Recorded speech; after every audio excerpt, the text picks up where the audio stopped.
भारत के पास ऐसा क्या है जो सबको भारत का साथ चाहिए। अमेरिका से लेकर जापान तक, रूस से लेकर यूरोप तक सबको भारत का साथ चाहिए। और इन सब के पीछे एक बहुत बड़ी वजह है और वो वजह है चाइना। दरअसल जिस रफ्तार से चाइना आगे बढ़ रहा है तो आने वाले 10 से 20 सालों में दुनिया के हर सेक्टर में चीन का सबसे बड़ा योगदान होगा। अगर ऐसा ही चलता रहा तो आने वाले कुछ सालों में दुनिया उस तरफ ही घूमेगी जिधर चीन चाहेगा।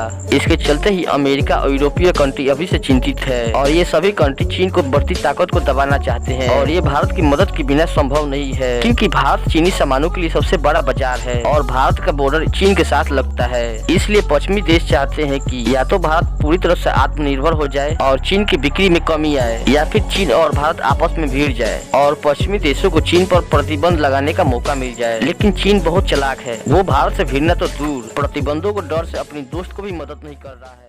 फिर अमेरिका ने ऐसा क्यों कहा कि चीन भारत पर हमला करने वाला है। दरअसल दोस्तों, हाल ही में अमेरिका ने चीन के दुश्मन देशों को चेतावनी देते हुए कहा है कि हाई अलर्ट पर रहने को कहा है। यूएसए के अकॉर्डिंग चीन में बहुत तेजी से कोविड फैल रहा हुआ है और इसी को दुनिया से छिपाने के लिए चीन अपनी पड़ोसी देश पर किसी के भी ऊपर हमला कर सकता है। ऐसे में चीन के पास बहुत ही दुश्मन पड़े हुए हैं, Taiwan, Vietnam, Malaysia, south Korea, Japan और इंडिया है। तो आइए जानते हैं भारत से जुड़े हुए एक खुलासे के बारे में। दरअसल व्हाइट हाउस की रिपोर्ट के मुताबिक चीन की सेना लड़ाई के लिए पूरी तरह से तैयार है। किसी भी देश पर हमला करने के पहले चीनी हैकर्स उसका डिफेंस हैक करने के लिए कोशिश करेंगे और दुश्मन देश पहले ही कमजोर पड़ जाए। और ये भारत से जुड़ी इसलिए भी है, चीनी हैकर्स भारत की लद्दाख में की डिफेंस सिस्टम हैक करने की कोशिश कर रही थी, हालांकि उसको इसमें सफलता नहीं मिली। अब बात करें चीन से सबसे ज्यादा खतरा किस देश को, तो सबसे पहले भारत और ताइवान का ही नाम आता है। मेरे ख्याल से चीन अगर दुश्मनी लेता है तो ताइवान से ही लेगा, क्योंकि भारत तो उसका बाप है। क्यों भाइयों, कमेंट में जरूर बताएं।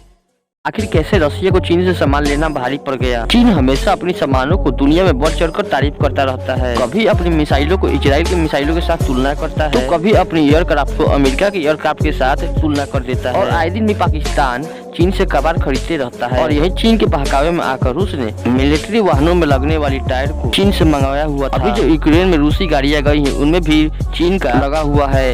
इसने अपना सुपर पावर वहां पर दिखाना शुरू कर दिया है और गाड़ियां कीचड़ में फंस गई है। जिस कारण यूक्रेन इन गाड़ियों को कीचड़ में फंसने के कारण ड्रोन से तबाह कर रहा है और चीन की सच्चाई पूरी दुनिया के सामने आ गई है। अब भारत के सैनिक इलेक्ट्रिक वाहन पर ध्यान दे रहे हैं, क्योंकि ठंडी वाली जगह में पेट्रोल वाले इंजन जल्दी काम नहीं करते और ऐसा करके भारतीय सैनिक संदेश देना चाहते हैं कि हमें पर्यावरण की सुरक्षा करनी चाहिए। भारतीय सैनिक के लिए आखिर नेपाल ने ऐसा क्या कर दिया कि चीन के आसमानों पर पानी फिर गए। दरअसल चीन भारत को सीधे तौर पर टक्कर नहीं दे सकता, जिसके कारण चीन भारत को चारों तरफ से घेरना चाहता है, जिसके कारण वो भारत के पड़ोसी देशों को भारी मात्रा में कर्ज दे रहा है ताकि वे कर्ज न दे पाए और चीन उनकी जगहों को हड़प लेगा। लेकिन नेपाल में श्रीलंका की मौजूदा हालत देखकर भड़क गया और वो सोच लिया चीन के साथ दोस्ती करना महंगा पड़ जाएगा, जिसके कारण नेपाल सरकार ने नेपाल में जितनी बिजली कंपनी चल रही थी उनका लाइसेंस रद्द कर दिया और चीन अपने मंसूबों में कामयाब